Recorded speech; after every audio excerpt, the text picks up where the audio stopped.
നമസ്കാരം.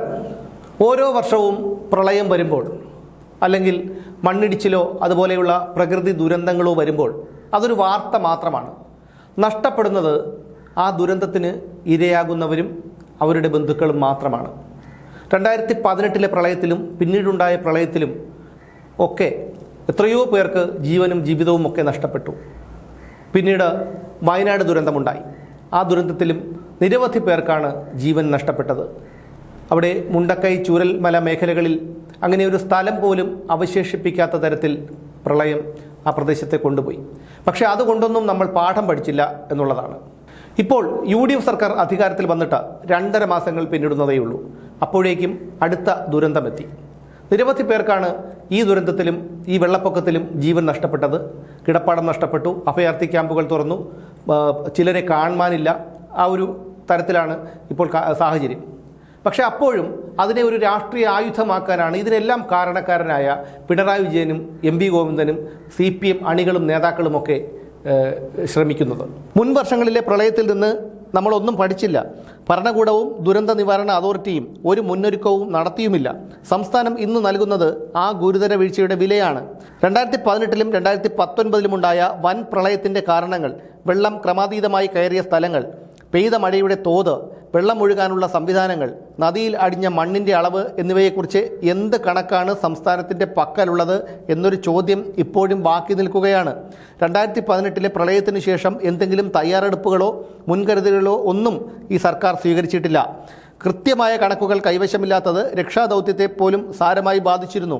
മുൻ അനുഭവങ്ങൾ അടിസ്ഥാനമാക്കി ശാസ്ത്രീയ പഠനങ്ങളും കണക്കുകളും ദുരന്ത നിവാരണത്തിന് അനിവാര്യമാണെന്നിരിക്കുമ്പോൾ അതിനായി എന്തെങ്കിലും നടപടി സ്വീകരിച്ചിട്ടുണ്ടോ എന്നും പരിസ്ഥിതി വിദഗ്ധർ ഇപ്പോൾ ചോദ്യമുയർത്തുന്നുണ്ട്.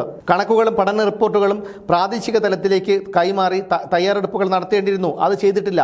അത് ചെയ്തില്ല എന്നതിൻ്റെ ഏറ്റവും വലിയ തെളിവാണ് മുമ്പ് പ്രളയമുണ്ടായ അതേ സ്ഥലങ്ങൾ വീണ്ടും മുങ്ങിയത് എന്നുള്ളതാണ്. 2018 പ്രളയത്തിലും 2019 പ്രളയത്തിലും അതിനുശേഷം വയനാട് ദുരന്തത്തിലുമൊക്കെ മുഖ്യമന്ത്രിയായിരുന്ന പിണറായി വിജയൻ ചാനലുകളിൽ വന്നിരുന്ന് മുഖ്യമന്ത്രിയുടെ ദുരിതാശ്വാസ നിധിയിലേക്ക് സംഭാവനകൾ നൽകൂ, മുഖ്യമന്ത്രിയുടെ ദുരിതാശ്വാസ നിധിയിലേക്ക് സംഭാവന നൽകൂ എന്ന് കെഞ്ചിയത് നമ്മൾ കണ്ടതാണ്. മുൻ പ്രളയത്തിൽ മുഖ്യമന്ത്രിയുടെ ദുരിതാശ്വാസ നിധിയിലേക്ക് പണം കൊടുത്ത പലരും പിന്നീട് അതേക്കുറിച്ചോർത്ത് പശ്ചാത്താപിക്കുന്നത് നമ്മൾ കണ്ടതാണ്. കണ്ണൂരിലെ ബീഡി തൊഴിലാളിയായ ജനാർദ്ദനൻ, അദ്ദേഹം 2 ലക്ഷം രൂപയാണ് മുഖ്യമന്ത്രിയുടെ ദുരിതാശ്വാസ നിധിയിലേക്ക് കൊടുത്തത്. പിന്നീട് അദ്ദേഹം തന്നെ വിലപിക്കുന്ന ഒരു ഘട്ടമെത്തി. ദൈവമേ, ഞാൻ ഇത്രയും കഷ്ടപ്പെട്ടുണ്ടാക്കിയ 2 ലക്ഷം രൂപ എന്തിനാണ് ഞാൻ പാഴാക്കി കളഞ്ഞത് എന്ന് അദ്ദേഹം ചോദിക്കുന്ന ഒരവസ്ഥയിലേക്ക് കാര്യങ്ങളെത്തി.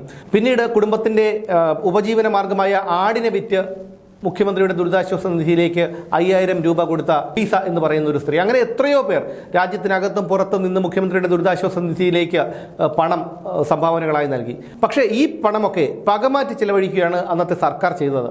അതിനുശേഷം വയനാട് ദുരന്തമുണ്ടായപ്പോൾ പോലും പല സംഘടനകളും വ്യക്തികളും ഒക്കെ മുഖ്യമന്ത്രിയെ വിശ്വസിക്കാതെ അല്ലെങ്കിൽ സർക്കാരിനെ വിശ്വസിക്കാതെ തങ്ങളുടേതായ രീതിയിൽ അവിടെ വീട് നിർമ്മിച്ചു കൊടുക്കാനും സഹായങ്ങൾ നൽകാനും തയ്യാറായതിനു പിന്നിലും ഈ സർക്കാരിൻ്റെ ഈ ഒരു പ്രവൃത്തിയാണ്.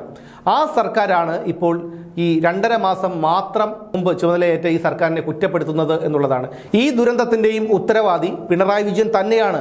കാരണം കഴിഞ്ഞ 10 വർഷങ്ങൾ കേരളം ഭരിച്ചത് പിണറായി വിജയനാണ്. 2018 2019 പിന്നീട് വയനാട്, മുണ്ടക്കൈ, ചൂരൽമലയിലും ഒക്കെ ഉണ്ടായ ദുരന്തങ്ങൾ പിണറായി വിജയൻ്റെ ഭരണകാലത്തുണ്ടായതാണ്. ആ ദുരന്തങ്ങൾ ഉണ്ടായ സമയത്ത് അയാൾ ചെയ്ത ഒരേ ഒരു കാര്യം ജനങ്ങളോട് ഇരക്കുക മാത്രമായിരുന്നു. പക്ഷേ യാതൊരു പരിഹാരങ്ങളും ചെയ്തില്ല.